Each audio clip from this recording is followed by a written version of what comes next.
अलख निरंजन। बम बम भोले। जय शिव शंकर। अरे अहो भाग्य हमनी के। आई आई प्लीज पधारी पधारी। जियत रहा बेटा। कुंवर साहब आप भी नमस्कार करी ना। मालदार बा और हैंडसम भी। हरिओम हरिओम। कहीं देवी जी हम आपकी का सेवा कर सकीला है? सेवा तू नहीं, सेवा ता हम करे आइल बानी बालक।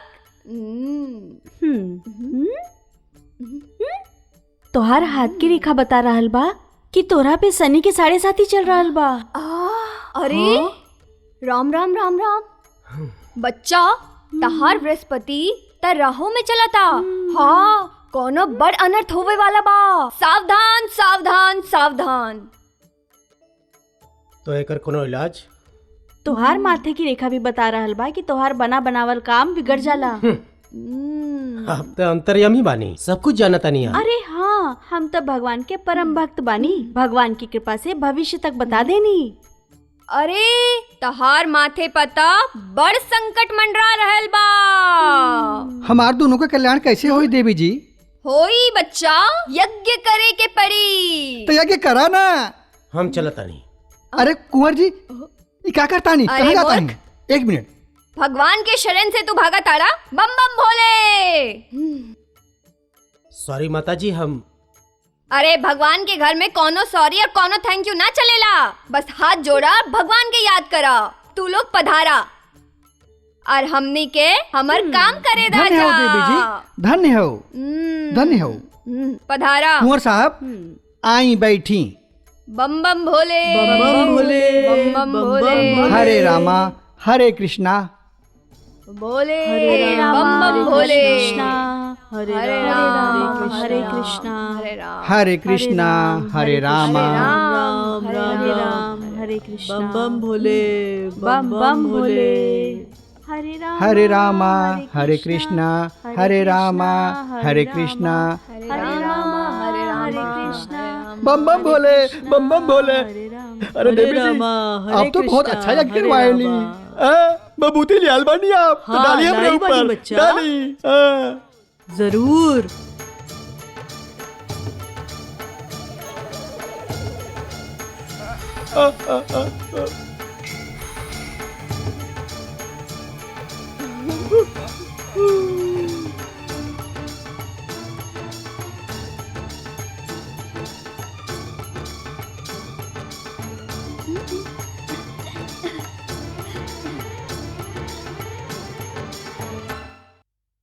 शहर में लूटपाट और चोरी की वारदातें बढ़ती चली जा रही हैं और पुलिस हाथ पर हाथ धरे बैठी है। पटेल ज्वेलर्स की दुकान पर डायमंड की चोरी करने वाले तीनों सन्यासियों का अभी तक पता नहीं चल पाया है। कैमरामैन अनिल ढांडा के साथ मैं रवि बसेरा, आरटीवी न्यूज के लिए। का करत बानी? आपन किस्मत के सितारे गिनत बानी। लाख 2 लाख के हाथ मारल गई हा और करोड़ों के हीरे हाथ लग गई। अब ख्वाब पूरा हुई। हम तो एगो बड़ा लंबा से गाड़ी लेब और लॉन्ग ड्राइव पे निकल जाइब। हम तो वर्ल्ड टूर पर जाइब और सारा दुनिया के सैर करब। केहू कहीं ना जाई। काहे? हमनी ई हीरा के अभी ना बेचब। पर एमे प्रॉब्लम का बा? प्रॉब्लम ई बा प्रियंका कि मीडिया पुलिस के पीछे हा और पुलिस हमनी के पीछे। अगर हम ई हीरा के अभी बेच देब तो हम फंस भी सकता नहीं। कुछ दिन रुक जा, मामला ठंडा होए दा। जैसे ही मामला ठंडा हो जाए हमार काम आसान। ग्रेट। लेकिन हमने के मिशन हरे रामा हरे कृष्णा पूरा कब हुई? बहुत जल्दी। वाओ। लेकिन अभी का करी?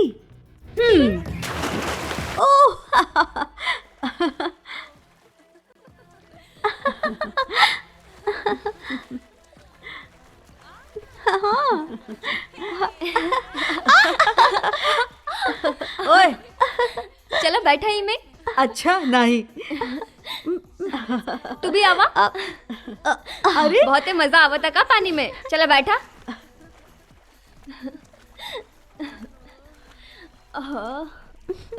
ऊ देखा हमनी के नया शिकार। अरे ई त उहे पटेल सेठ वाला कुंवर है।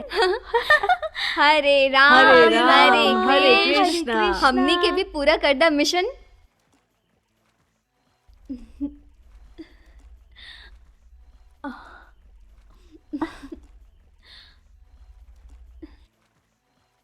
चला चला उसे मिले हाँ, चला हाँ, चला। चला।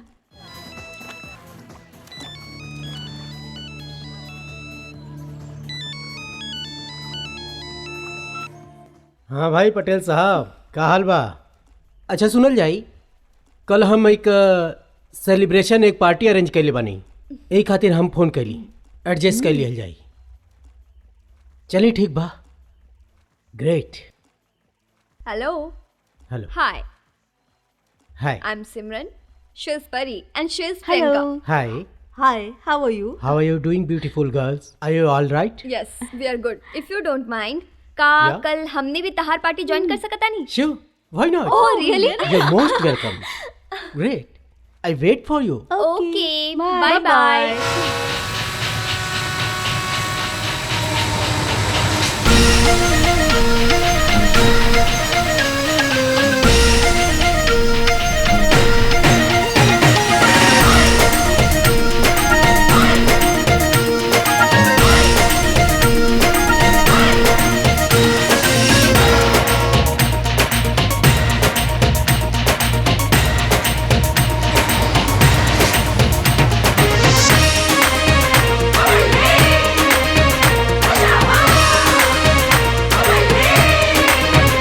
नचो नचो सोहणियो साडी बंबो गड्डी आई। चुक चुक चुक चुक करती आई पंपो नाल बजाई। नचो नचो सोहणियो, नचो नचो सोहणियो साडी बंबो गड्डी आई।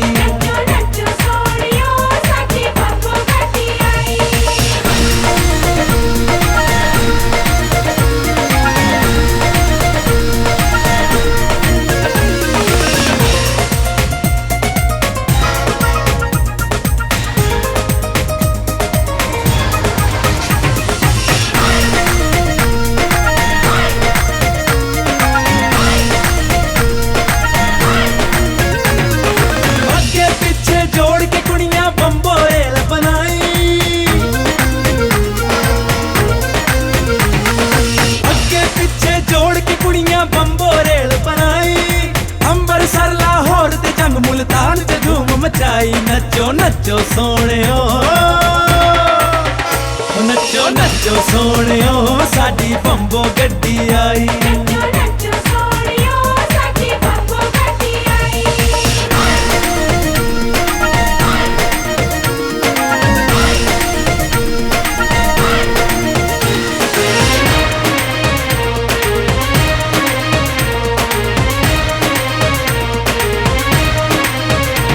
जद बंबो डिप्पर मारे मर जांदे हाय कुआरे।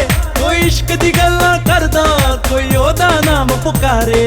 चोरी चोरी दिल में यूं आया ना करो, चोरी चोरी आके फिर जाया ना करो। हुण मस्ती मौज मनाइए, कुछ भंगड़ा शंगड़ा पाइए। पीले साडी अखां नाल मेरे हानिया, प्यार वाली पिंगा वाले जिंदे जानिया। हुण मस्ती मौज मनाइए, कुछ भंगड़ा शंगड़ा पाइए। हर दिल दी गुड़िया बंबो है प्यार दी कुड़िया बंबो। नचो नचो सोहणियो, नचो नचो सोहणियो साडी बंबो गड्डी आई। नचो नचो सोहणियो साडी बंबो गड्डी आई। चुक चुक चुक चुक करती आई पंपो नाल बजाई। नचो नचो सोहणियो, नचो नचो सोहणियो साडी बंबो गड्डी आई। नचो नचो सोहणियो साडी बंबो गड्डी आई। नचो नचो सोहणियो साडी बंबो गड्डी आई। नचो नचो सोहणियो साडी बंबो गड्डी आई।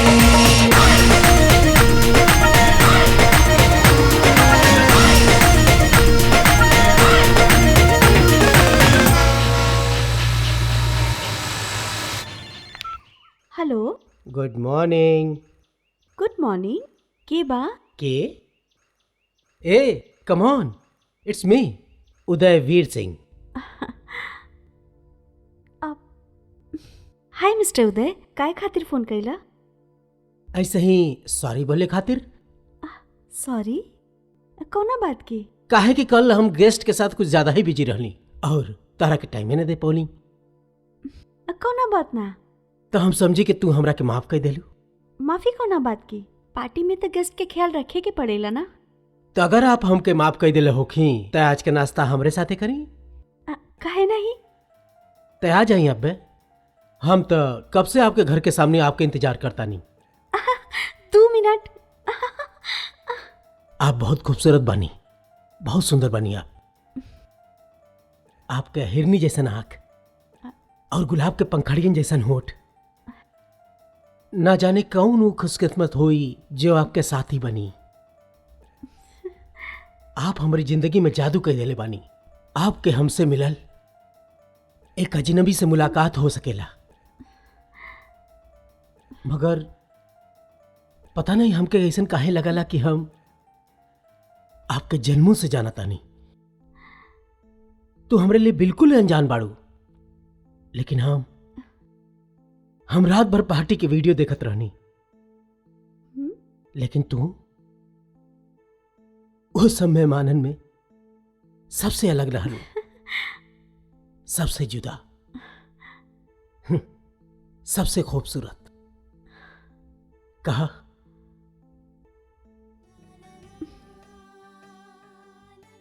कहा ना कि तोहरा भी हमसे प्यार बा। आई love you.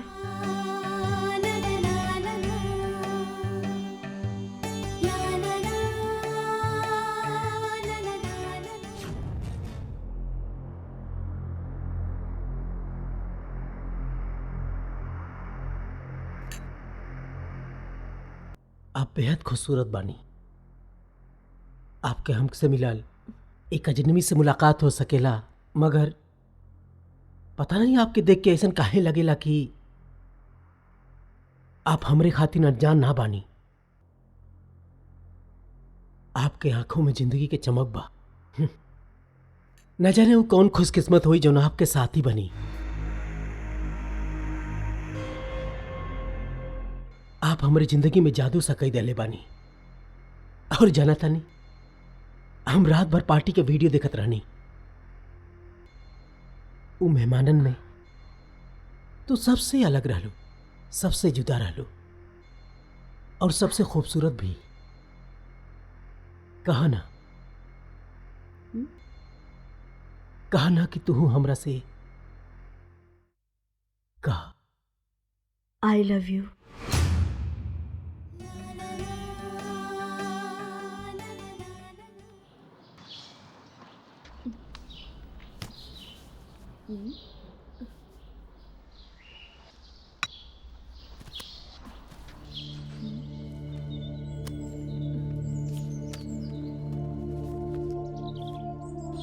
Hi Simran, it's me Uday Veer Singh. कल खातिर तोहरा से हम माफी मांगल चाहता नहीं कि हम तोहरा के ज्यादा इंपॉर्टेंस ना देनी, लेकिन हमार दिल तोहरे खातिर धड़कत रहे।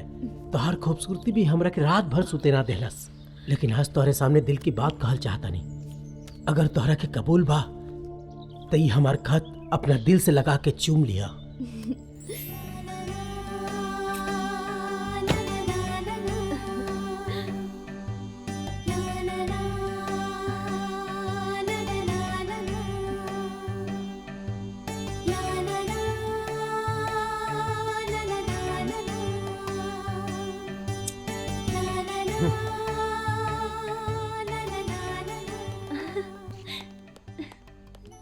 वैसे पार्टी में तहार नेचर बिल्कुल अलग रहल।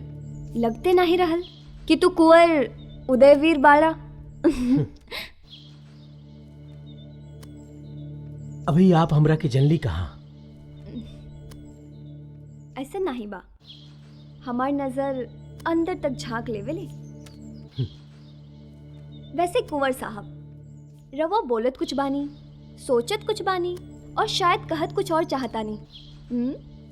आप वाकई में बहुत इंटेलिजेंट लड़की बानी। मगर का कोनो इंटेलिजेंट लड़की से प्यार कैल जुर्म ह? का कहनी रहुआ? जो ना आप सुननी का? यह कि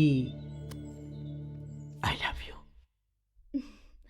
हमरा से पहले और कितना लड़कियन के कह चुकले बानी कि आई लव यू। सच कही कॉलेज में हम कई लड़कियन से फ्लर्ट कैली आई लव यू, लेकिन आज जिंदगी में पहला बार अगर केहू के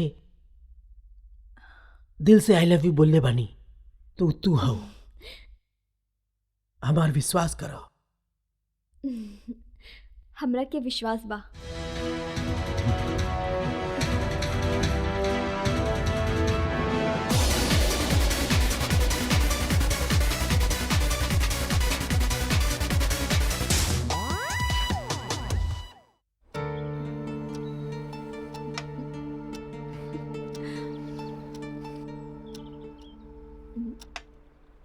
का बात बा, आज तोहनी दोनों के चेहरा बहुत चमका था। प्रियंका के तो पता ना, लेकिन हमार चेहरा पे एगो सरप्राइज जीत के चमक बा। हमार चेहरा के चमक के बारे में जनबू त होश उड़ जाई। ओहो, अभी सस्पेंस खत्म भी होई कि ना? पता बा, हम कुंवर उदयवीर सिंह के पटा ले बानी। का बात करत तारू? कुंवर उदयवीर सिंह के तो हम फसौले बानी, तू झूठ बोलत तारू। एक मिनट, परी सच कहा ताड़ी। वो हम तीनों के बेवकूफ बनवल सा। का एकर मतलब तोरा के भी? हाँ, वो हमरा के भी आई लव यू बोलस। हमने ओकरा के ट्रैप करत चाहत रही, लेकिन वो हमनी के बेवकूफ बनवलस।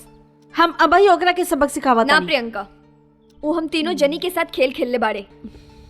अब हम भी उसे उहे खेल खेलब। Bloody flirt. का बात करते हैं मैम साहब? अरे ये बंगला तो आर के शर्मा का है।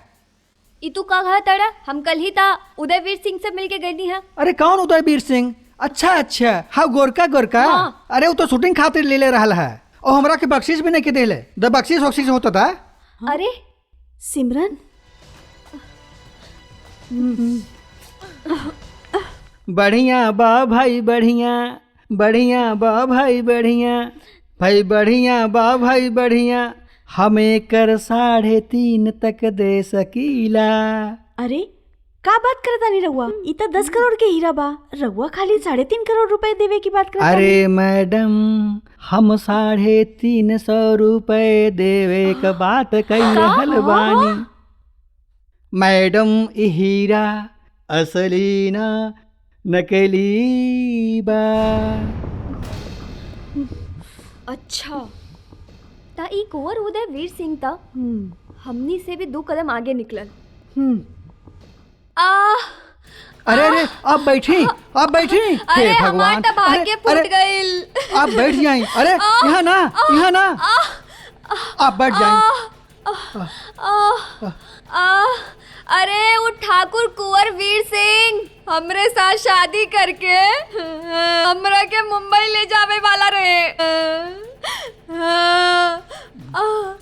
लेकिन 4 महीना हो गइल, शक्ल तक ना देखनी हम। अरे आप बैठ जाएं, पटेल आप बैठ साहब। जाएं। हम डॉक्टर के बुलाएं क्या? अरे आप बैठ जाएं ना, प्लीज। ना बैठ जाएं। डॉक्टर ना। हाँ, अरे हमार तो सचमुचे भाग्य फूट गइल ना। बोलल रहे चांद सितारा लाके देव और ई देके चल गइल। हे भगवान, हमरा के उनके पता बता दा, तार बड़ मेहरबानी हे होई। भगवान, देवी जी हमारा को उनके पता ना मालूम बा। अरे तोहरा के तो डायमंड बेचाइल रहे ना, और तोहरा के पता नहीं के मालूम? देवी जी वो हमारे पास डायरेक्ट ना आयल रहल, ओकर एजेंसी वा हमरे संगे फोन पे टाइम फिक्स कैले रहल। तो शिवा के ही पता बता दा कहीं। कुंवर साहब अरे की अरे यहाँ ना, अमानत। यहाँ ना, कुंवर साहब, कुंवर साहब, कुंवर साहब, बैठ जाएं, बैठ जाएं प्लीज, आप बैठ जाएं। उनके सौंप दी, फिर हम मजबूर लड़की वापस चल जाइब। अरे सुनी देवी जी, अरे पता तो ना मालूम बा, ये मोबाइल नंबर बा, दे का? अरे जल्दी ना, दाई के बुलाए के पड़ जाई। यहाँ नहीं, प्लीज आप बैठी। हाँ 98202।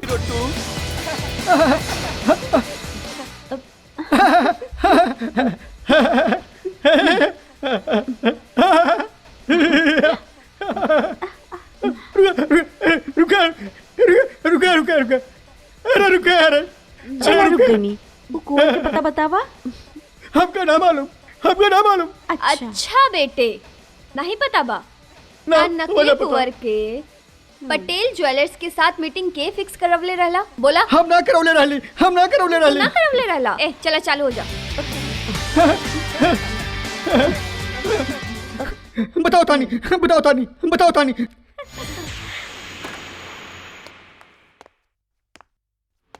हैंड्स अप रंगीला तहार हर कदम से हमनी 2 कदम आगे बानी चा। तू हमनी के धोखा देले हा। अब तक तहार ration card cancel. Relax girls, you are genius. I am very very impressed. का स्टाइल बा। हम तो तोहनी लोगन के इम्तिहान लेत रहली काहे कि जौन प्लान हमरे पास बा ओकरा खातिर तोहन लोग जैसन बहादुर और काबिल लड़की चाहिए। अपन जान बचावे खातिर हमनी के बहकावे के कोशिश ना करा, समझला? बिल्कुल ना, काहे कि पैसा हमार ईमान है और पैसा ही हमार धर्म। लेकिन हमने तोहार यकीन कैसे करी? काहे कि हम सब एक क्या कश्ती के सवार बानी जा और हमनी सबके मकसद बा पैसा। ई बात तू लोगन भी अच्छी तरह जाने लू कि हमार प्लान तू लोगन से ज्यादा अच्छा बा। यही खातिर तोहार ताकत और हमार दिमाग मिल जाए तो हमनी बड़ा से बड़ा मकसद के अंजाम दे सकेनी। अच्छा ठीक बा, चला बतावा तहार प्लान। का सरस माल बा। वाह वाह हाँ?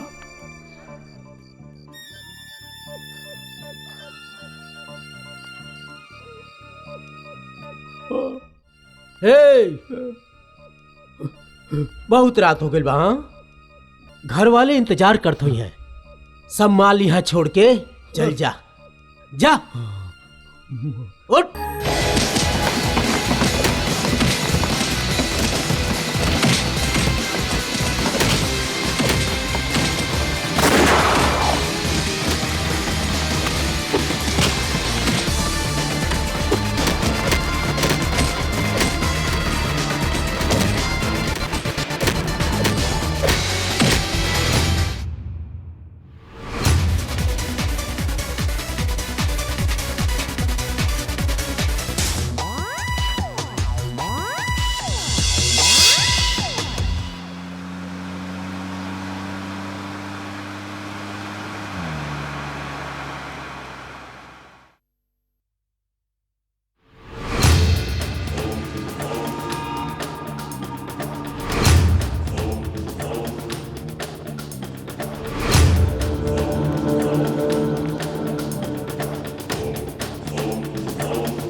बाहर आओ, जी जरा पेपर दिखाना। चलो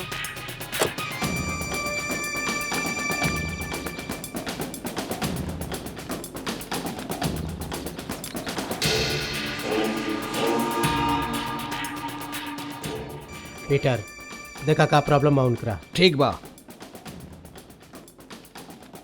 का मैडम का बात बा, का प्रॉब्लम बा? ACP Rachna from ATS. हमनी के पास रिपोर्ट बा कि ई गाड़ी टेररिस्ट ऑपरेशन में यूज भइल बा। फॉरेंसिक टेस्ट करावे के पड़ी। ऑफिसर ऑफिसर तू हमरा के पहचानत नहीं खे। एक फोन दिल्ली घुमाए तो तुहार पूरा डिपार्टमेंट हिल जाए। 1 मिनट में सारा हैकड़ी उतर जाए तू लोगन के। तली दिल्ली फोन घुमाई अब पूरा का पूरा डिपार्टमेंट हिलवाई। उतरवाई, हेकड़ी उतरवाई, सस्पेंड करवाई। अरे दिक्कत का बानी, इसी तो इंटरनेशनल फोन लग जाई। ली ना।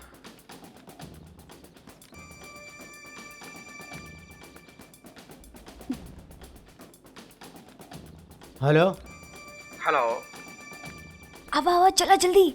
चला चला। हाँ चला। हेलो एसपी साहब। हाँ, अरे आप बोलो था नहीं? हाँ हम बोलता नहीं, यहाँ पर हमार गाड़ी चेक होत बा। अरे आपके गाड़ी का है चेक हो रहल बा। अरे अरे हमार गाड़ी लेके पुलिस स्टेशन जाता है सर। हाँ, ई क्या कहा था हुआ? एसपी साहब, पुलिस अब गुंडागर्दी पुतर गई बा, ओकर इतना हिम्मत, हमार गाड़ी चेक कर दिया। अभी आप कहाँ पे बानी? तिलक नगर के पास आपके कोनो नाकाबंदी चलत बा? मंत्री जी के रैली में हमार सब पुलिस फोर्स लगल बा, वहाँ हमार कोनो नाकाबंदी नहीं खे। का बात करत माने आप? हाँ हाँ, हम सही कहता नहीं, वहाँ हमार कोनो नाकाबंदी नहीं खे। अच्छा, भाई का कहत रहले एसपी साहब? तीनों लड़की फरार रहनी सा, गाड़ी के साथ साथ माल भी ले गई सा।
बड़े साहब, युवराज अपन जमीन बेचे से इनकार कर दिले बा।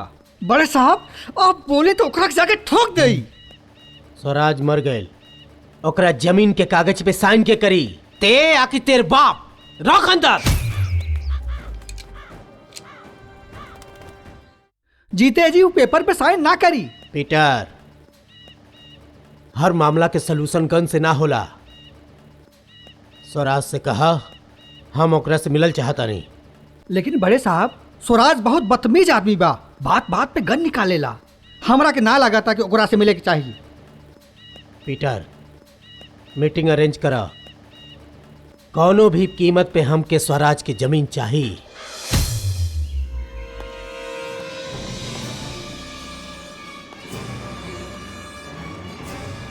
जय राम जी की।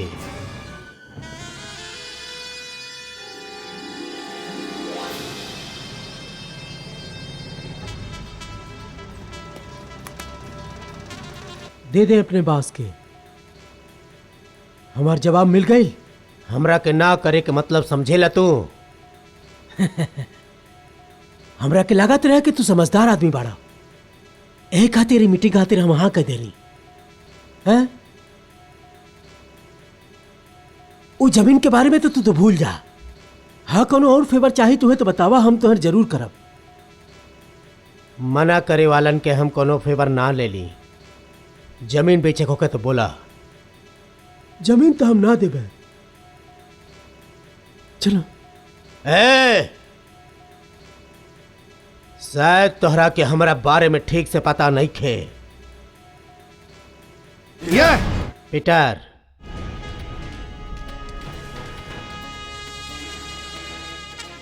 हमरा के धमकी देता रे। हमरा के खून खराबा पसंद नहीं खे। अगर ते अपने मर्जी से हमके जमीन दे देबे तो तोरी जिंदगी के 2-4 दिन और बढ़ जाए, वरना सब कुछ खत्म हो जाए। ये जमीन तो हम कोनो कीमत पे ना दे सकेनी। जौन चाहे कई ले।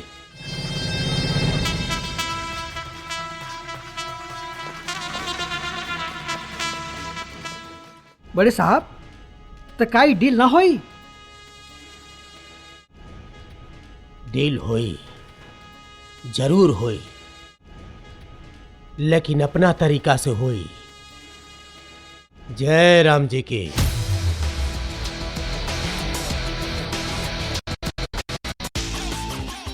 वाह, बहुत खूब, परफेक्ट, 100% माल बा। सारे माल के कीमत तकरीबन 10 लाख होई। 10 लाख?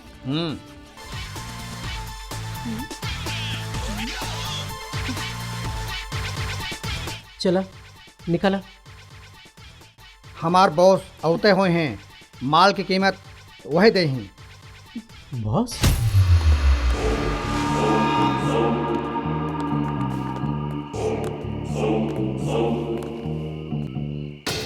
जय राम जी की। मछली के तेल से मछली तलत बाड़ा। हाँ, हमार गाड़ी लुटला, हमार माल लुटला। हाँ, एक शर्त पे माफ कर सके नहीं। कैसन शर्त? स्वराज के उठा के हमारे पास ले आवा। स्वराज? ई कौने खेत के मूली बा? ई काम के लिए तो हमरा में से कौनो भी काफी बना है। समझे, आपका काम हो गई। अच्छा, तो हर सारा गुनाह माफ। स्वराज के अलावा और 10 करोड़ ले जा। जय राम जी के।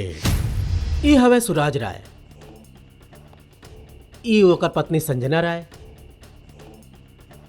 और ई ओकर बेटा राहुल। और केहू ना रहेला वहाँ? 24 घंटा सिक्योरिटी गार्ड्स के पहरा रहाला। अरे लेकिन ऑफिस वगैरह तो जात होई ना? सारू ऑफिस भी तो घर पे बना रखले बा, लेकिन जब बाहर निकलेला तो 10-10 सिक्योरिटी गार्ड साथ जाले। हमनी कर भी का सकेनी। आर यू श्योर कि और कोनो रिश्तेदार नहीं खे? एक मेड बिया, मारिया।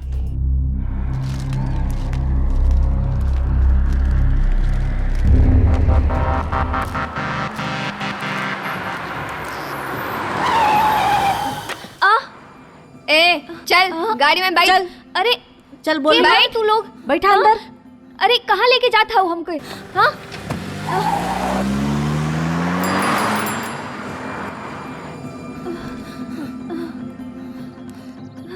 आपन संजना मैम साहब के फोन लगावा। ए बोलनी ना, फोन लगा।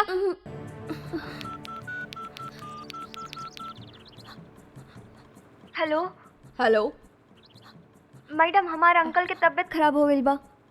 हमरा के अर्जेंट गोवा जाए के बा। अपन कजन जूली के हम काम पर भेजा तानी। प्लीज़ मैडम हमके कोऑपरेट करी। ओके ठीक बा। हाँ लेकिन तू जल्दी वापस आई है। हाँ ठीक बा मैडम, हम ठीक है? जल्दी आ जाए। Okay take care, bye bye. Bye. चल कुछ खइबी?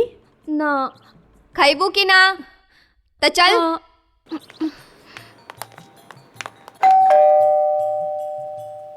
लाल लाल लाल लाल। जी आप? हम जूली।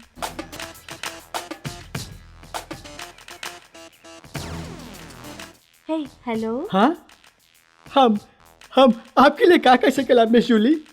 पहले अंदर आवे देवा आप। हाँ हाँ आई ना, आई आई। साहब मेम साहब नहीं खे? बाने कहाँ? अंदर लड़ा था हुआ है। लड़ा था नहीं का मतलब?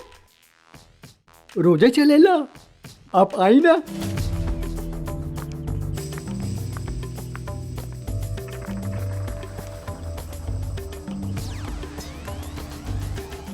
आप बहुत सुंदर हैं जूली,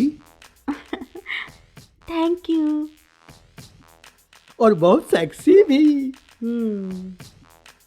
सॉरी, वो हमरा मुंह से अचानक निकल गए। I am sorry. It's okay. No it's not okay. I am sorry Julie ji. का परेशानी बा? अरे हम का रोमियो बानी का? शहर का सारा लड़कियन हमार गर्लफ्रेंड बानी। हैं तो तहार अंडरवेयर कहाँ बा? अरे वो हम पहले ना रहली। लेकिन हम तो देखले रहनी। तू भूल गईलू, तू खुदे उतरले रहलू। Go to hell. अब तू के बारू?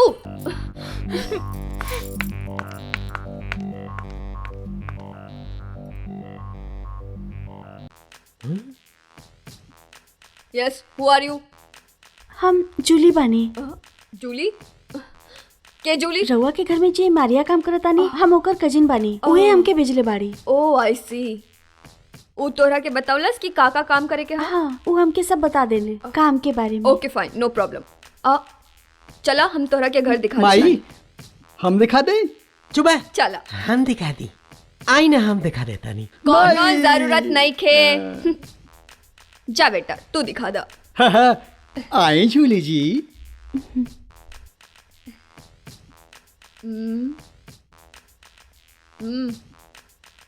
अंडरवेयर कहाँ है? अरे किस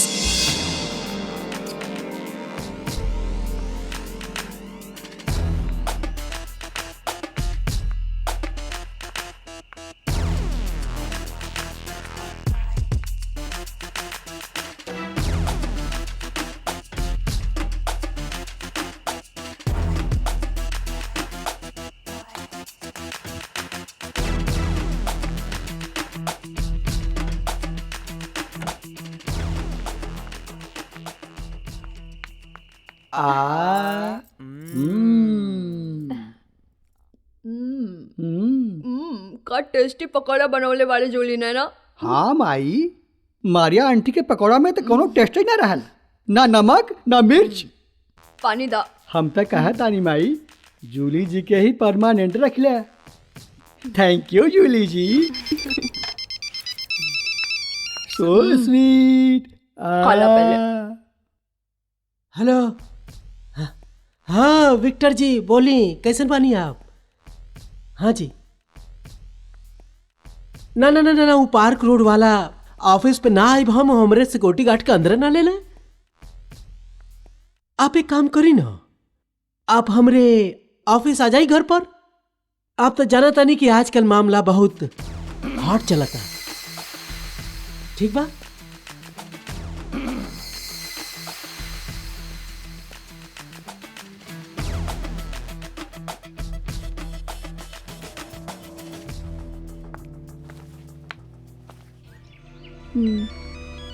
इंतजार के सिवा कोनो रास्ता नहीं खे। परी का फोन बा। हेलो। हाँ परी, कुछ पता चलल? अभी तक कुछ पता नहीं के चलल। घर के केहू भी आदमी स्वराज के बारे में कुछ बतावे के तैयार नहीं खे। कमॉन परी, सिक्योरिटी गार्ड से चक्कर चला के कुछ तो पता करा। स्वराज के गार्ड शेरा पत्थर के बनल बा। चक्कर चला तो दूर, वो हमरा तरफ देखेला भी ना। और तो और कुछ सवाल पूछा तो बस चुपचाप घूरत रहेला। ओहो परी, तू एक काम करा, संजना राय से बात करा, ओकरा से हमरा के जरूर कुछ पता चली। संजना? अरे ओकरा के तो लड़ाई करे से फुर्सते नहीं खे। और राहुल? मुसीबत बा, उसे बात करा तो रोमांस में डूब जाला, पता ना कौन दुनिया में चल जाला। हमके तो लगा था स्वराज के किडनैपिंग इट्स इम्पॉसिबल। परी इतना जल्दी हिम्मत मत हारा, राहुल पे डोरे डालत रहा, कबो ना कबो तो बात बन जाई। Okay bye. Okay bye. Bye. तू अब इनका करता रहे हो। तहार वेट करत तानी। हाँ बोलने ना, बाद में फोन करा। हाँ ठीक बा। फोन काहे बंद कैला? केकरा साथे बात करत रहला? अरे बात खत्म हो गई, यही खातिर फोन बंद कैली। सच सच बतावा, तू तान्या मल्होत्रा से बात करत रहला ना? अच्छा ओकरा घर पे तो हम महीना से ना गईली। ना गईला? पागल हो गई बाड़ू का? पागल हम ना, पागल रवा हो गई वानी चुड़ैल के प्यार में। चुड़ैल के? हाँ ना हम तो बस यूं ही। अरे छोड़ा नहीं तो रोजे क्या हुए, आप आई ना। अरे लेकिन ई तो बतावा कि रोज के चक्कर बाका। अरे बाबूजी का ना तानिया मल्होत्रा के साथ चक्कर हुए। ई तानिया मल्होत्रा रहेले कहाँ? हाँ हाँ, क्रॉस रोड पे। अच्छा, तोहार डैड रोज जाइले हो जा? हाँ, खाली सैटरडे के ही जाले। अच्छा। और राहुल, ई तो बतावा कि उनकरा साथ और के जाइला? ऊ सिर्फ शेरा ही जाला। सिर्फ शेरा ही जाला? तो के पता बा राहुल, हमके भी ना तो के देख के कुछ होएला। हाँ चुली देखा, मेम साहब बुलावे नी, हम आवता नहीं। ओके बाय।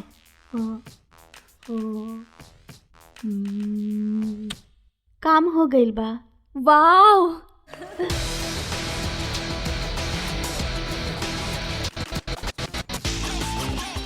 कल सैटरडे बा और कल ही स्वराज के किडनैपिंग हुई।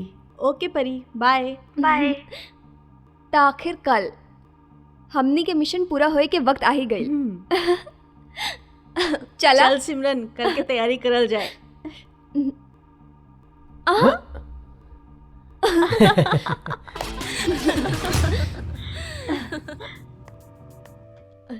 By.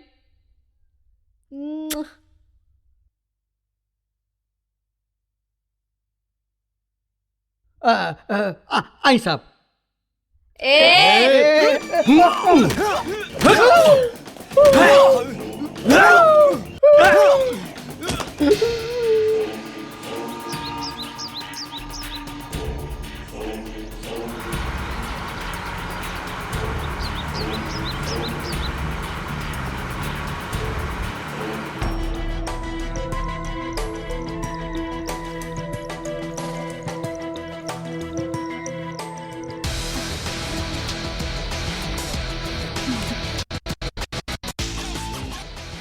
Crore. Wow wow.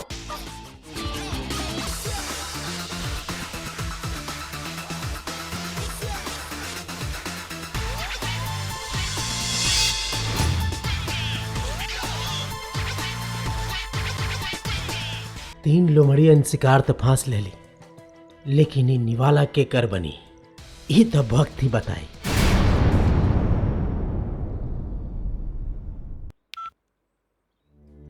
Hello hello, phone कैलू तो बात काहे ना करताड़ू? का काम है संजना? हमार हस्बैंड के अंडरवेयर बात तहार पास? अब तो खाली अंडरवेयर ही रह गई बा। मैडम मैडम, साहब किडनैप हो गई बा। व्हाट? ई सब कैसे भइल? साहब कोनो मीटिंग से आवत रहलन, रास्ते में कुछ गुंडा साहब के किडनैप कर लेने मैडम। शेरा साहब कहाँ रहल? तान्या मल्होत्रा के घर में रहला नहीं, ना? नहीं, नहीं मैडम, कुछ आने नहीं। आप पुलिस के फोन करी ना। शेरा हमरा के सच सच बतावा, वो तान्या मल्होत्रा के घर में ही रहले ना? कहाँ माई? हमरा के पता रहले कि तान्या मल्होत्रा की वजह से तहार पापा एक दिन जरूर प्रॉब्लम में आ जाई। माई कमिश्नर अंकल के फोन करा। काहे करी हम फोन? जौन दिन पिट पिटा के आई ना वो गुंडन से, तब वो तान्या के घर के पता हमेशा के लिए भूल जाई। प्लीज माई प्लीज, लेकिन प्लीज फोन करा। वो लोगन जान से भी मार सकले डैडी के। ठीक बा।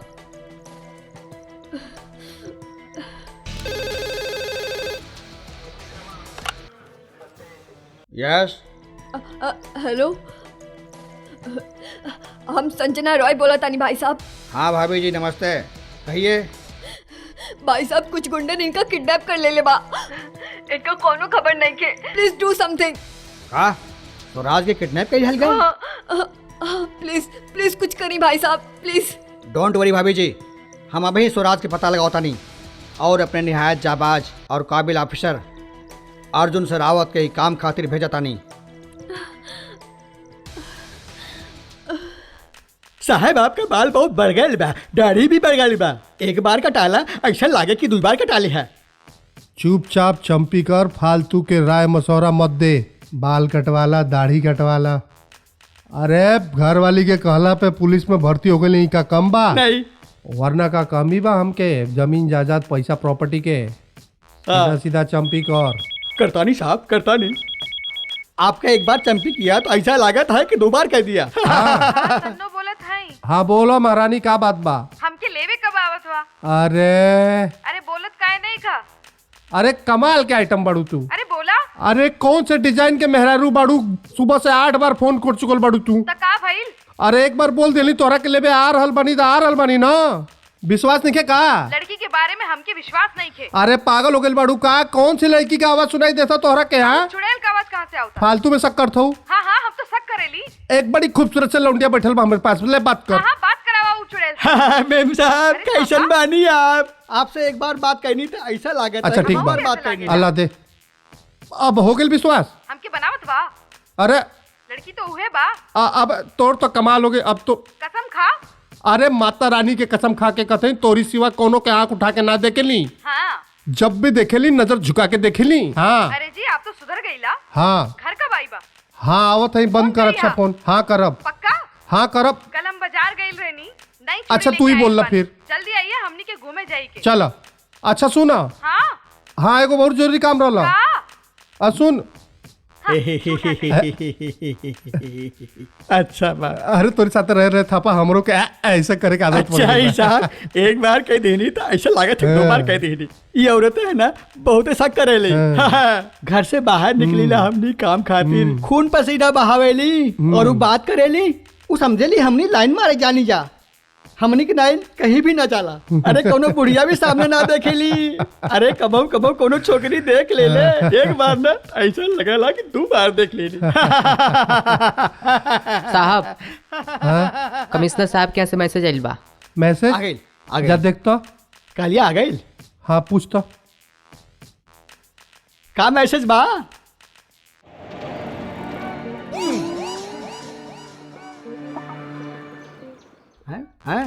अब घर जाके तू नहा ला। एक बार नहाई बे तो ऐसा लगे कि 2 बार नहा लिया। जा जा जा।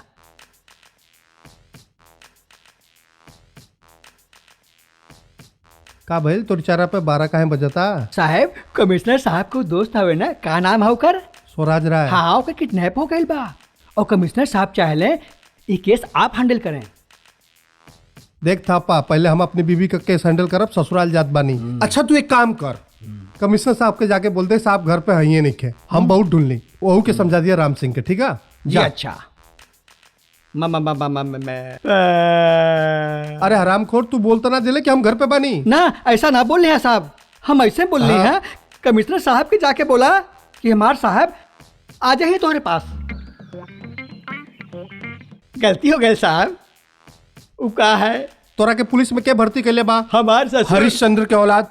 नहीं ऐसे अब पुलिस स्टेशन जाए तो हमार बीबी ताड़का बन जाई जी। और ससुराल जाए तो इस साल नौकरी से निकाल दिया जी सर। हाँ। लेकिन साहब आपके नौकरी का डर कहाँ बा? आप तो नौकरी छोड़े के कागज लेके घूमेला ना। अबे रेजुनेशन लेटर लेके घूमे नहीं, लेकिन नौकरी अपनी मर्जी से छोड़म ना। और साला ही निकलिए तो खानदान में बेइज्जती ना हो जाई। हाँ, एक बार निकलना तो ऐसा लगे कि 2 बार निकल गई। आप क्या करी? जीप क्या निकालत हवे? अरे जीप निकाल। एक बार निकलबे तो ऐसा लगी कि 2 बार निकाल लिया ले।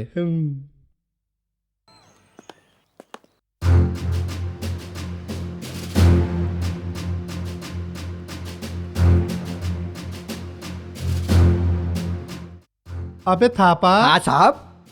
अरे ई तो गजब हो गइल बे। का भइल साहब? अबे ई कौन सा डिजाइन के किडनैपिंग बा?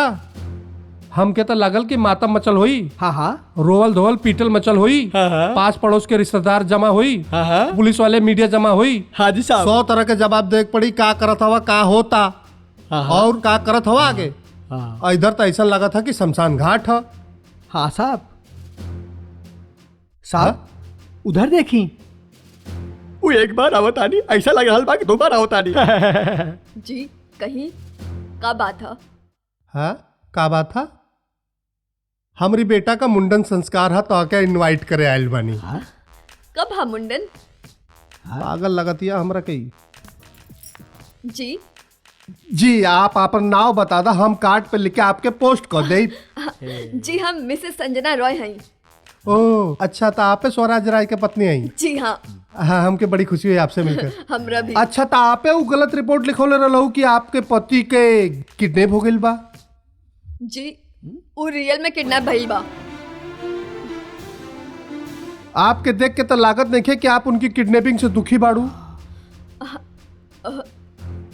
एक्चुअली बात ऐसन बा कि सर आई मीन मतलब थोड़ी खुशी बा, थोड़ा दुख बा। हमरा के पता रहल कि रवा चौंक जाई।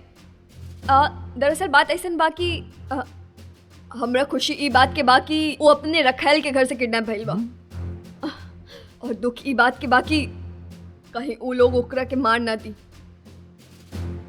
रखेल वो खेल खेल में जोन हो जाला ना। तान्या मल्होत्रा इहे नाम बा हमार पति के रखेल के। मैडम ये औरत के चक्कर ही बहुत खराब है, और ये घरवालिन के तो कसम से। और कोनो रैंसम से कॉल तो ना आइल बा? जी ना। हाँ हमार माई के फोन आइल रहे। चाची जी के ना आइल है? मामी जी? के, भांजी के, भतीजी के? जी ना। अब आप लोग के हवा? ये हमार मम्मी है और ये हमार नौकरानी जूली। मेम साहब हम जरा बाहर जाता नहीं। मैडम हमहू चली? अरे मैडम घर में किडनैपिंग भइल बा, बाहर जाते ही होकर आल बा। सर हमके जरा काम रहे। काम बा? मतलब किडनैपिंग करके आप भागे का प्लान बनाओ थे यहाँ से? देखा देखा आपके एगो बात बताई, आप अपनी चेहरा पर तनी परेशानी के भाव ले आई, परेशान हो जाई। मान ल कि किडनैपिंग आप करोले बाड़ू और आप अंदर से बहुत खुश होत बाड़ू, और लेकिन ऊपर से तनी परेशान होने का नाटक करा, क्यों के शक ना होई, पता है? ई रवा का कहा था नहीं। अरे अरे हम तो मजाक करते रहे भाई है? अरे इनकी चेहरा का रंग तो ऐसे उड़ गई जैसे किडनैपिंग के प्लान ये बनौले बाड़ी है। कहाँ जाते हैं आप? सब्जी खरीदे? आप हमरे लिए ना एगो बड़ा बैगन लेके आइए, बैगन का भरता खाए का बड़ा मन बा। ठीक है जाइए, और साथ में टमाटर प्याज धनिया। जाई जरूर लेकिन वापस भी आई। मिसेस संजना रॉय, आपके घर में और के बा?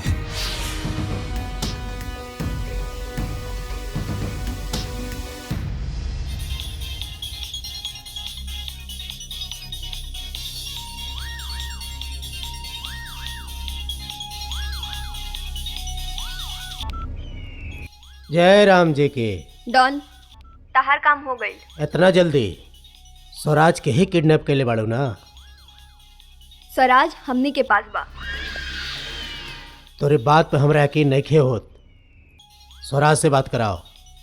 यकीन नहीं के होत तल्ला बात करा। बात करा। बात करा, बात करा। डॉन लाइकियन ठीक कहत बनी। स्वराज बोलता नहीं। जय राम जी की। तोर आवाज सुन के हम बहुत खुश बैली। ते जानत ना बड़े डॉन के कितना बड़ी गलती करते बड़े। ते हमरा के जानत ना बड़े। गलती करता नहीं, गलती कही दहनी। ए सुना, उठा के हमरा अड्डे पे लेके आवा उनका। डॉन, हमने तोरा पास ना आई, बल्कि पैसा लेके तोरा के हमनी के पास आए के पड़ी। तोर बात हमरा के पसंद ना आयल, फिर भी हम तोहरा के माफ करता नहीं। कल तोरा के तोर पैसा मिल जाई। जय राम जी की। ओहो 10 करोड़ है?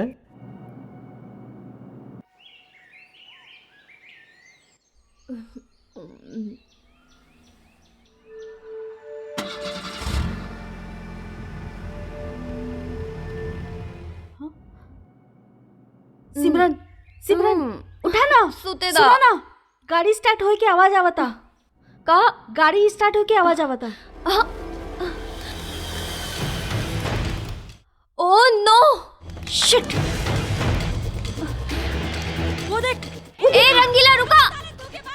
रंगीला रंगीला रुका, रंगीला रुका। रंगीला ए रुका। कहाँ जात वाला? रुका। रुका तेरी तो। रुक जा। रुका रुका। अच्छा नहीं होए, रुक जा। रंगीला रंगीला रुक जा। हम कहा था नहीं, रुक जा। रंगीला रुक जा, देखा अच्छा ना होई। रंगीला जितने भी क्लू बा वो सारे इकट्ठा करा। सिक्योरिटी वाले से पूछताछ करा, काम वाली स्वीपर जो भी आवे जावेला सबसे पूछताछ करा। अच्छा बात में फोन करते। हाँ, तोर पापा के कहू से टेंशन रहे? कौनो दुश्मनी? कौनो डाउटफुल फोन आयल रहे? ना आयल अंकल, पापा बहुत अच्छा हुए अंकल। और कुछ हमरा के पता नहीं। कुछ ना पता बा ना अंकल। अच्छा जा लॉलीपॉप खा ला। Thank you uncle. Thank you बेटा, Bye. बाय।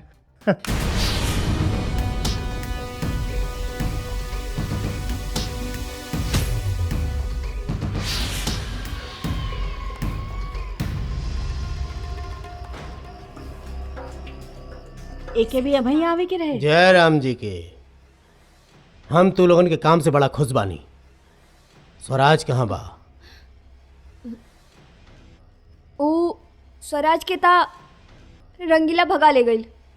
डॉन से पंगा हमरा के बनावे कोशिश करता रे। खोल दी तोर खोपड़िया। अरे एक मिनट, हमने के एक चांस और दा।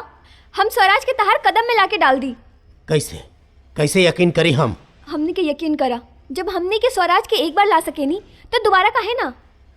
हमने स्वराज के जरूर उठा के लाइब। ठीक बा, डॉन एक चांस देत बा। समझ गेलू? जय राम जी के। चला रे।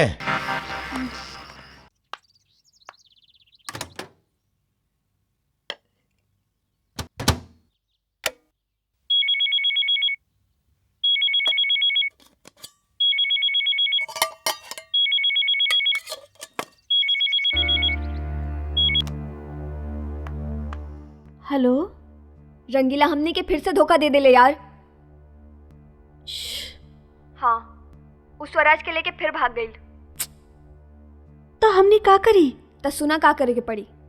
तोहरा के वहाँ कुछ दिन और रहे के पड़ी। और हाँ, उनके घर पर आवे वाला हर फोन कॉल पर कड़ी नजर रखिया।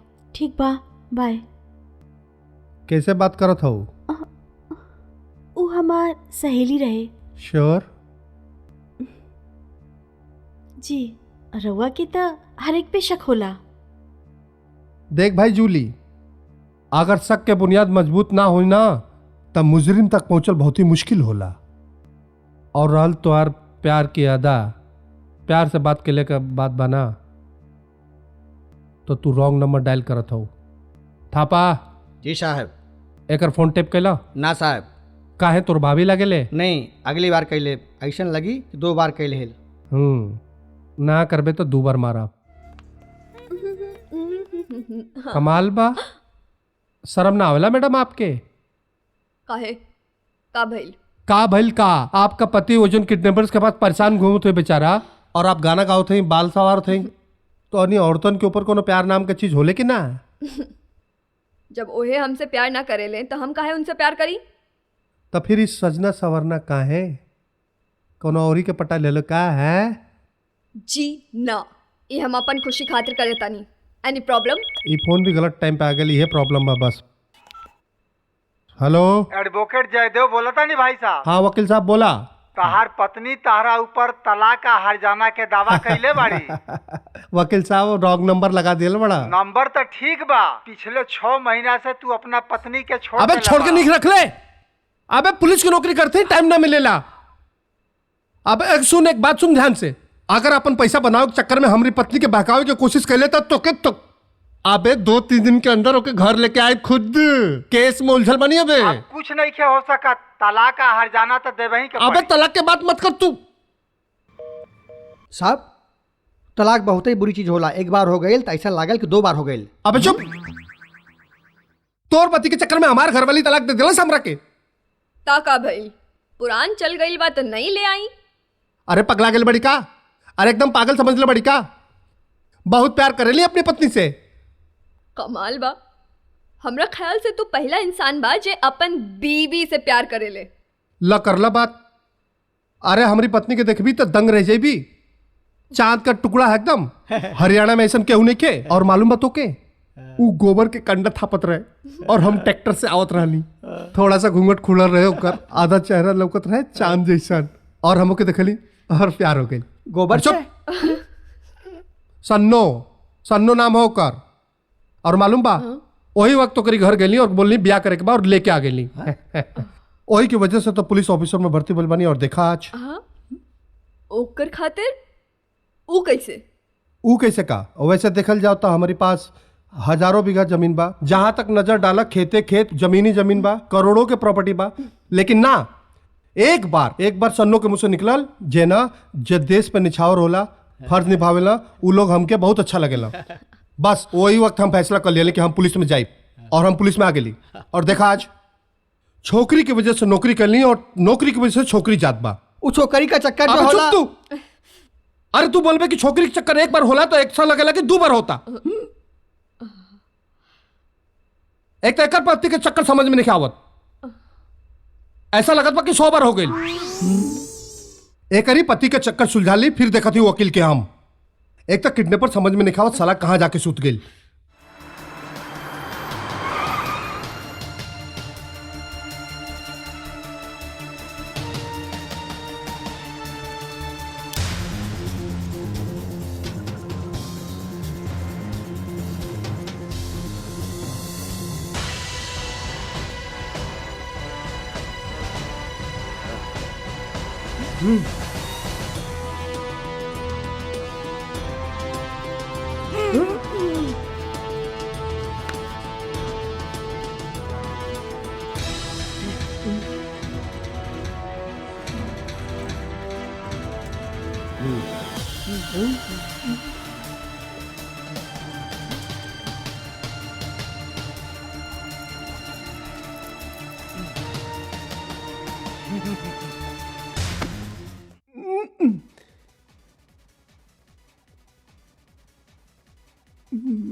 खोला खोला।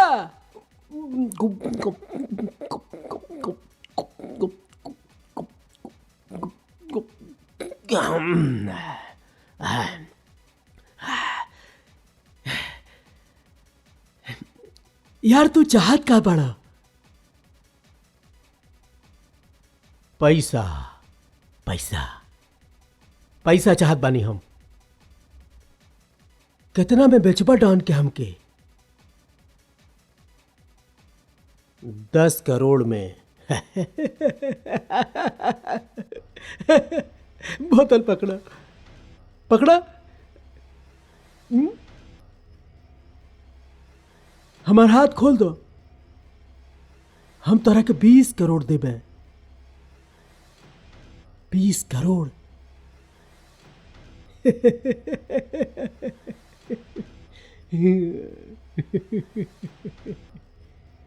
20 करोड़ का ख्याल बा? 20 करोड़।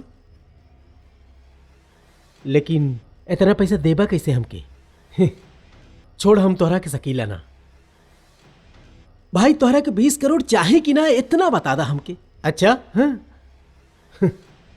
ताकि डॉन हमार गर्दन, डॉन तोहरा के तब मारी ना जब हम ओकरा के छोड़ब। का यहां से छुटला के बाद पहले हम ओकर सफाया करब, समझला? छोड़ दा। छोड़ दा, छोड़ दा। 20 करोड़। हाँ।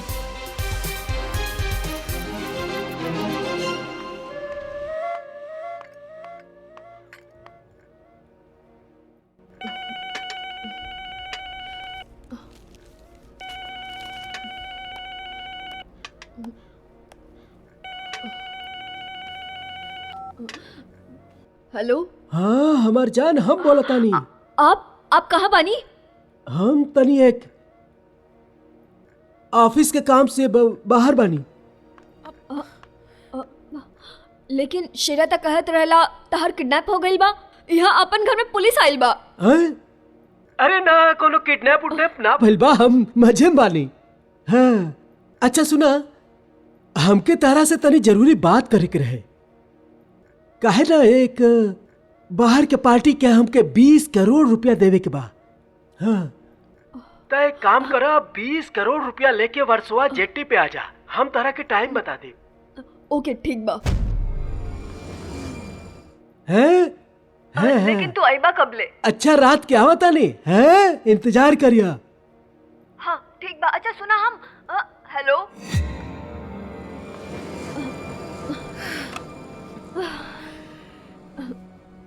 Thank you sir.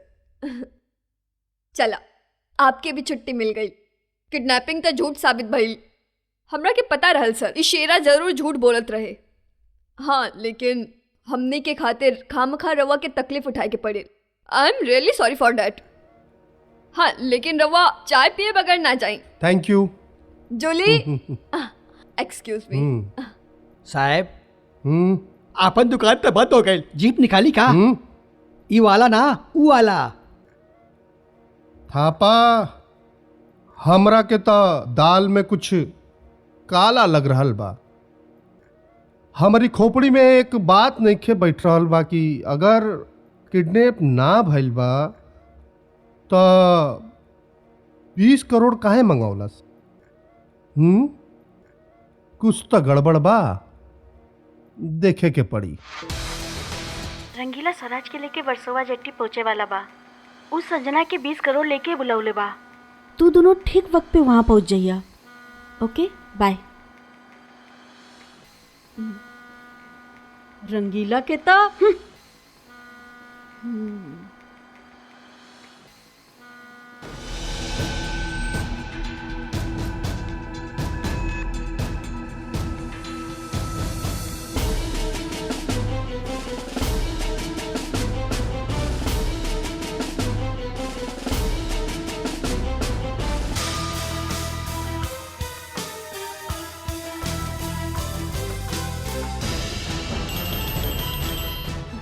हेलो।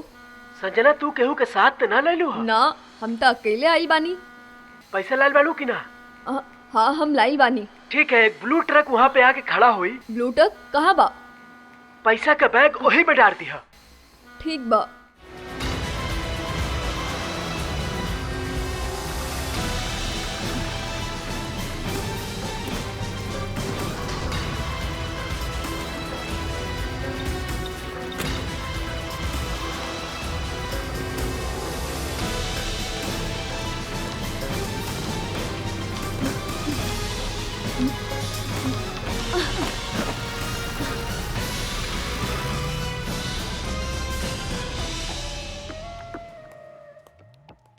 देखले थापा? हाँ साहब। हमरा के तो पहले से शक रहल डाल डालता हम पात पात पात। 1 मिनट। हाँ, ट्रक नंबर 8495। हाँ, रोक ला, वही में किडनैपर बा। बस अबे आइली।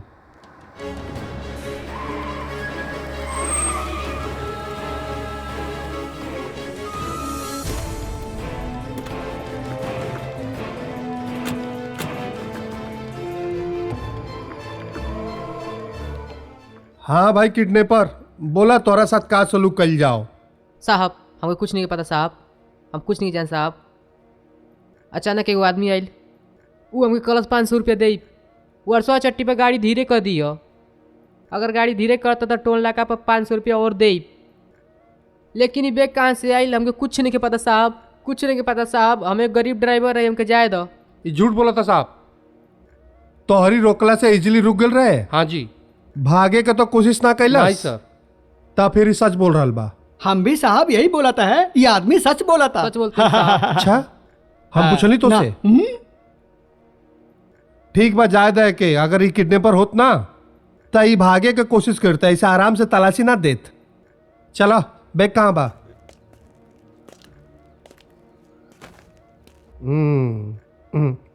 पकड़ा आराम से। हाँ।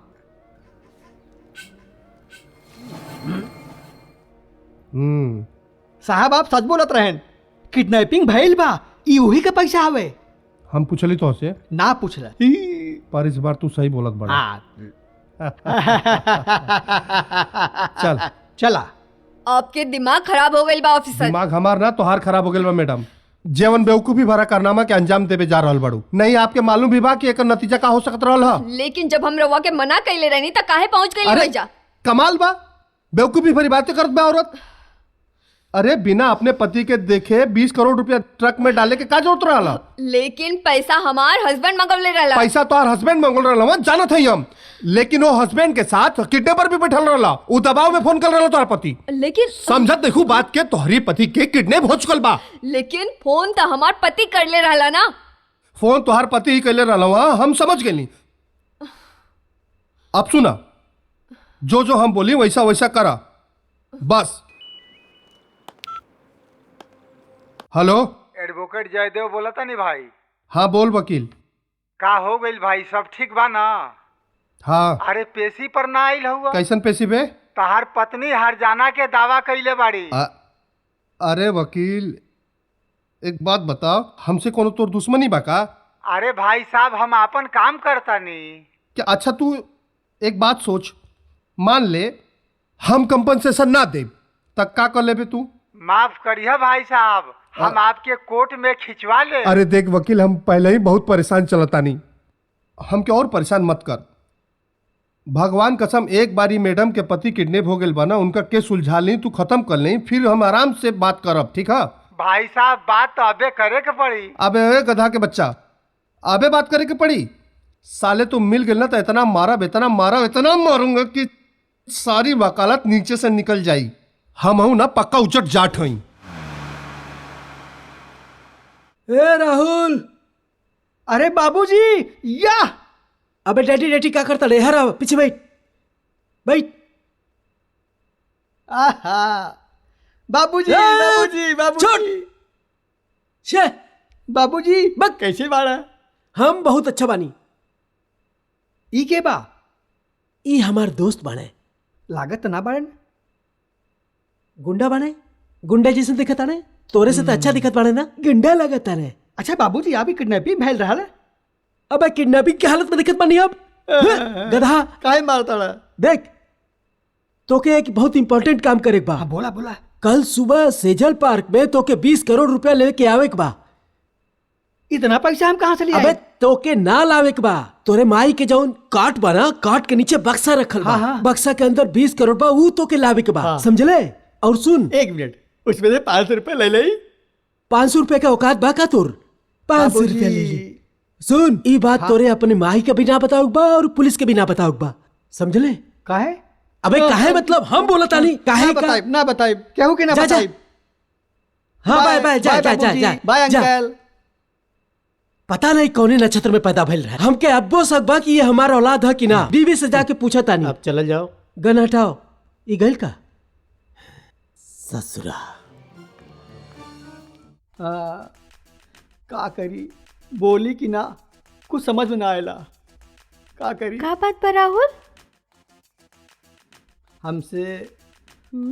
हमसे बाबूजी हमरा से कुछ काम करे खातिर कहे रहलन। का डैडी तोरा के काम करे खातिर कर ले रहनी? हाँ, तोरा के ना मालूम? डैडी के कोनो किडनैप उडनैप ना भइल रहल। उ तो घूम रहल बाड़न अपने दोस्त के साथ। अरे डैडी तो कह रहलन। अरे नहीं, डैडी तो ही कह रहलन कि मम्मी और पुलिस के ना बताई है। तू तो हमार जूली है। हाँ, लेकिन राहुल तू 20 करोड़ रुपया लैबा कहाँ से? डैडी कहले रहलन माई के बैग स्टोरेज में बा। हाँ, तो प्रॉब्लम का बा? पैसे निकाला और डैडी के पहुंचा दा। अरे डैडी तो ही बतौले ना कि पैसा मम्मी के बैग स्टोरेज में बा, पर चाबी के बारे में कुछ बतौले ना। यही के बारे में हम परेशान बानी। ओके, हम तोरा साथ बानी।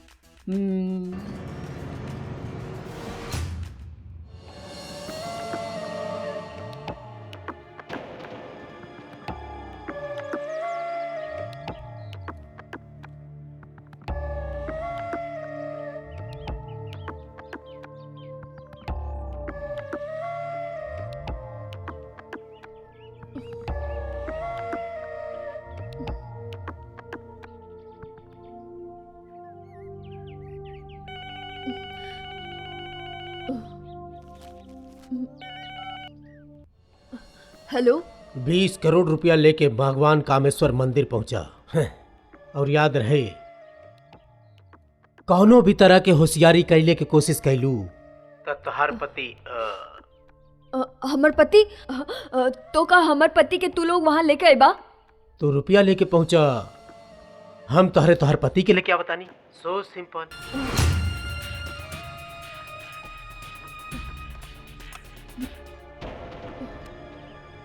12:30 बजल बा। मंदिर पहुंचे में आधा घंटा लगी। जल्दी करे के पड़ी थोड़ा। जी साहब। सर, हमर पति मिलता जइहे ना? ना, हमनी के तो डांस करे जात बनी जाओ नहीं। शौक बा हमनी के कथक करे के ताता थैया। अरे तोरी पति के ढूंढने के जाते हैं हमनी के। चल जीप निकाल। हाँ साहब। और जीप मत निकलिए। ना साहब।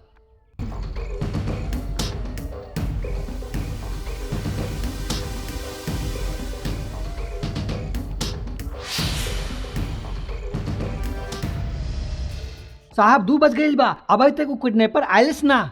हमके तो बहुत भूख लगल बा, हम जातानी और आवतानी। अरे चिंता मत कर थापा, अगर पैसा लेबे के बाद तो किडनैपर जरूर आई, फिर हम दोनों जाइल जाई और फिर खा के आइल जाई। वो अच्छा है साहब, दोनों जाएगा दोनों आएगा, बहुत मजा आएगा। का बैल साहब हो सकेला ओकर गाड़ी पंचर हो गई हो। हो सकेला, पर का करी, आपन काम में इंतजार कइल और कर थई जा। हाँ, सो के वेट करबा कि जाके वेट करबा साहब?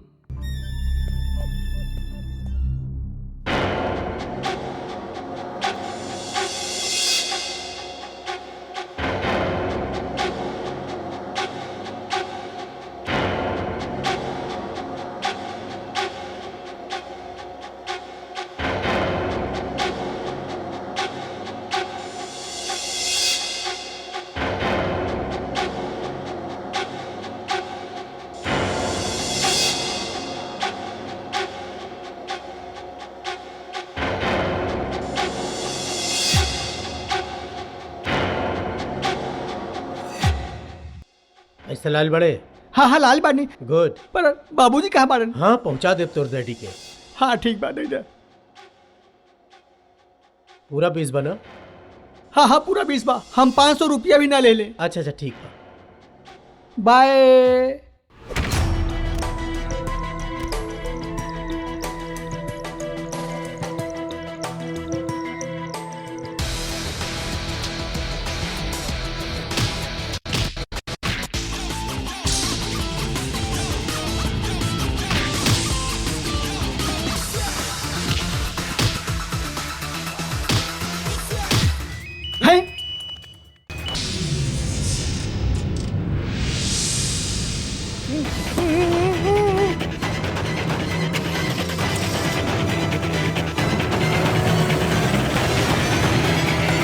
बेटा ये बताओ स्वराज कहाँ बा? ओ डैडी, डैडी कहता जूली और ओकर फ्रेंड लेके भाग गई। जूली? वो घर की नौकरानी साहब। हाँ हाँ, घर की नौकरानी। जूली, अच्छा अच्छा, इतना गजब हो गया भैया। मतलब हमार शक सही निकलल। घर का भेदी लंका ढाए। खैर, तो औरे के अकेले कैसे छोड़ दे? तीनों सहेलियां हैं? बोल। और दूसरी के झूठ बोल के फोन करके हमनी के मन कामेश्वर मंदिर खड़ा कर दिले हैं वो धूपा में हैं? हरामखोर, हमनी भेज दिले भगवान के घर और खुद यहाँ हैवान बन के खड़ा वाले हैं? पर एक बात माने के पड़ी, छोरा होए अक्लमंद है साहब। हैं? हमनी उधर खड़ा कर दिले और पैसा यहाँ मंगा लिए ले। पर बेटा तोर किस्मत खराब बा। आज अपन मुक्का लात लिखल रहे और होई। चला, अब तू हम और ई थापा मिलके एकरी तीनों सहेलियन के ढूंढल जाओ। अब ये काम रह गया पुलिस के। अरे हमारे डैडी कहाँ बाड़न?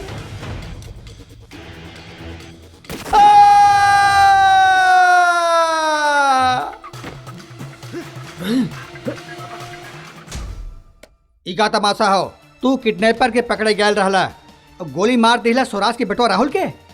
देखा सर, हम गोली तो किडनैपर के मरले रही, लेकिन पैसे बीच में राहुल टपक पड़ल। अब देखा सर, गोली तो चल चुक रहे ना बंदूक से ना, तो केहू न केहू तो लगे के रहे। आप तो लग गई। अब एमा हमार का कसूर बा सर? राहुल अस्पताल में बा और केस तोरे खिलाफ गइल बा। देखी सर, एमा हमार कोनो गलती नहीं के। शट अप, हमरा के तोरा से उम्मीद ना रहल। तू अपने आप के जस्टिफाई करे कोशिश मत करा। नाउ यू आर सस्पेंडेड। सर देखा, एक बार फिर सोच लो सर, भगवान कसम बेइज्जती हो जाई हमार खानदान में। Shut up, get lost. Okay सर।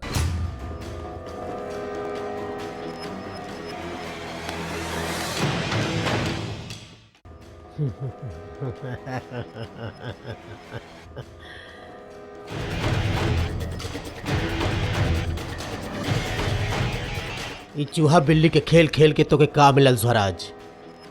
आखिर तो के यहाँ आवे के पड़ल। का फर्क पड़ेला? तू अपना मंसूबा में कबो कामयाब ना होबा। हम कामयाब हो चुकल बानी और तोहरे सामने खड़ा बानी।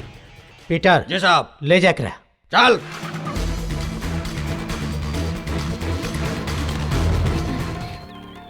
हमने तहार काम कर देले मानी डॉन। स्वराज तोहरा के मिल गई, अब जल्दी से हमनी के पैसा हमनी के दे दी। डॉन, आज तो खुश बड़ा, ता हमनी के भी हमार माल मिल जाए के चाहिए। माल भी मिले और बख्शीश भी मिले, लेकिन ओकरा पहले होई जश्न मनावल जाओ। हा हा।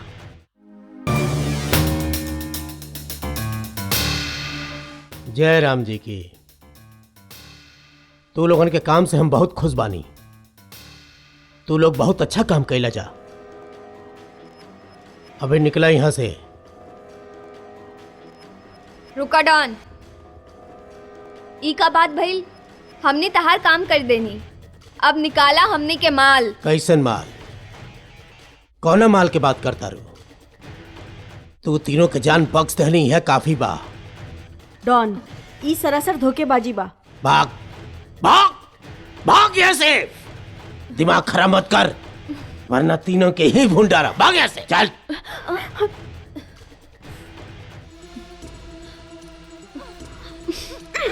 निकाल। पैसा ली है।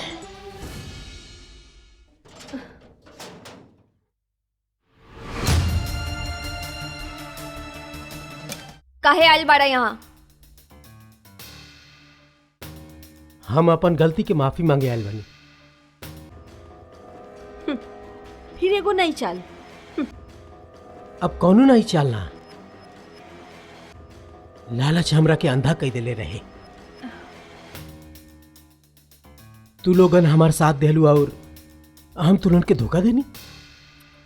फ्रॉड हाई, फिर चीट करी। तू हमने के 2 बार धोखा देले बाड़ा, हमने के तोह पे कैसे विश्वास करी? हमरा के आखिरी बार माफ कही दा। हमरे तोहरा हिस्से के पैसा भी ना चाहिए। पैसा तो हमनी के मिलल भी ना। कहा? डॉन स्वराज के लेके हमनी के खाली हाथ लौटा देलस। धोखा केला हूँ हमनी के साथ। तोहरा के हमरा पे यकीन होके ना होके, लेकिन डॉन बहुत जल्द तोहरा कदमे में हुई। ठहरा। ई मिशन हमनी सबके बा। हाँ, ई मिशन हमनी के है।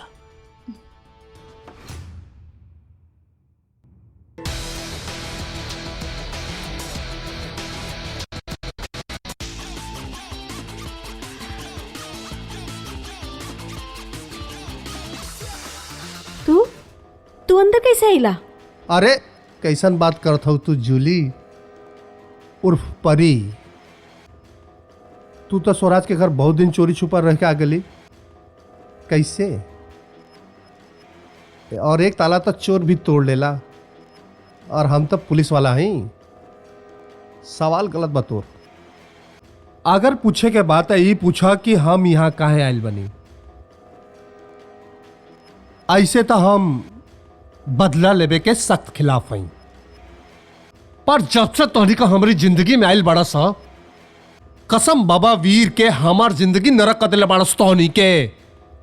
हमार घरवाली छोड़ के चल गई, और इधर पुलिस वाला नौकरी से निकाल दिया सा। पूरा खानदान के सामने नाक कटवा के रख दिला सा तोहनी के।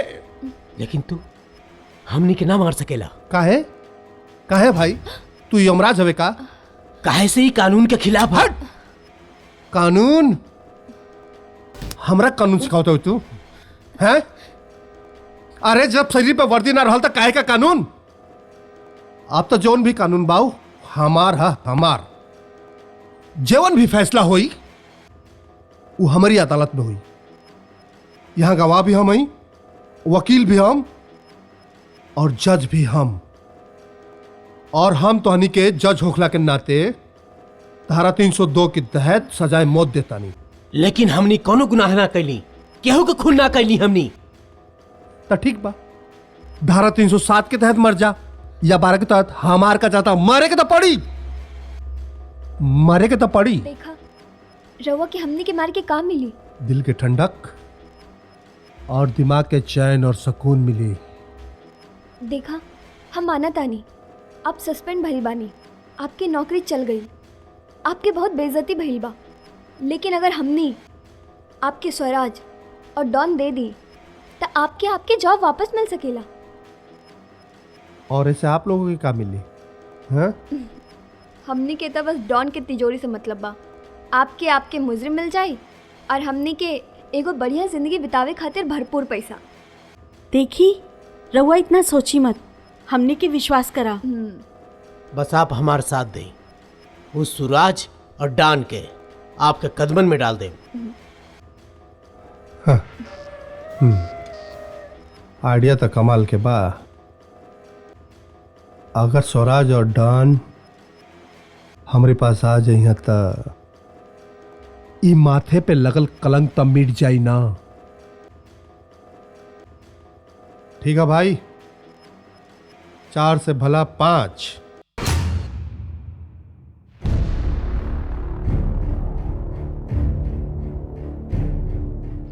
कुछ दिन और जेल चाहत बाड़े स्वराज, ई पेपर पे साइन कर दे।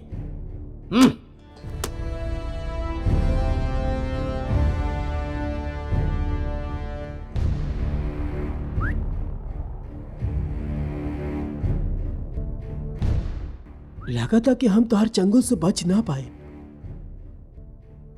और कौन उपाय? मगर हमार हाथ बनल बा तो हम साइन कैसे करी? हाँ, ये तो प्रॉब्लम बा। खोल बे।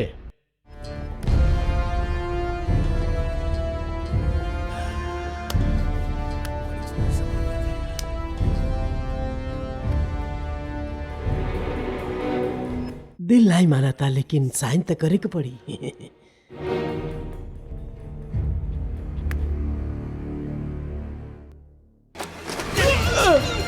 पकड़ो साले के।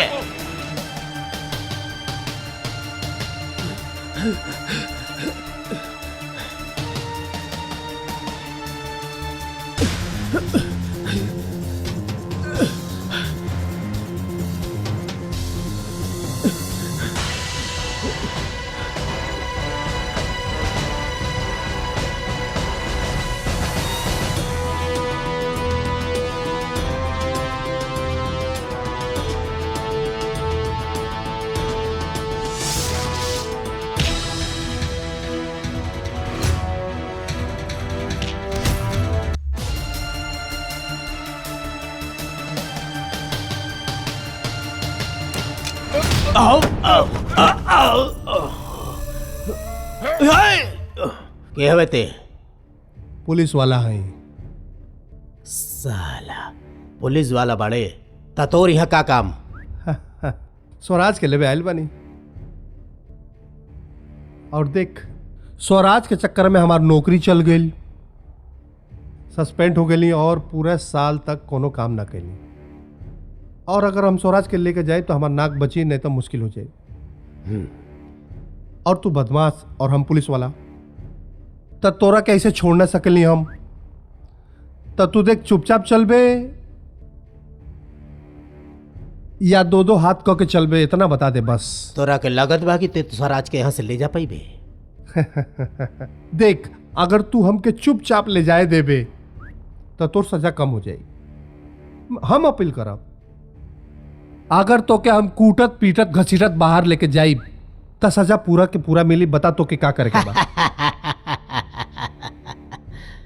अबे नौकरी गईला से पगला गेल भाई, उठा के फेंक साले के बाहर।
पकड़ ला इन सब के केहू बच के जाए ना पाए। Arrest him. Come on quick. चल। कमिश्नर साहब, स्वराज अपने घर पहुंच गए और ये रहा तुहार डॉन। ले जाओ इसको। ले जाए के। शाबाश शाबाश अर्जुन शाबाश। हम आज तुहार नौकरी बहाल करतानी और आगे तोहरे तरक्की खातिर सिफारिश करब। माफ करा कमिश्नर साहब, हमके नहीं करे के तुम्हारी पुलिस की नौकरी है। अरे अपनी घर वाले के चक्कर में पुलिस के नौकरी के लिए रहनी, वही नौकरी के चक्कर में घर वाली छोड़ के चल गए भाड़ में जाए। ऐसा नौकरी हमके ना करे के बा। आप तो हमके माफ कर दो, छुट्टी दे दो बस। अब तो हम अपने ससुराल जाए अपनी सन्नू के पास। ट्रैक्टर में होके बैठा के पूरा हरियाणा के चक्कर लगाई, वो लस्सी पियाई, खेतन में ले जाके घुमाई, बाजरा का रोटी खियाई, और ही कुछ ना चाहिए बस। राम जी की कमाल के आदमी बा। Hey, get up! Come on!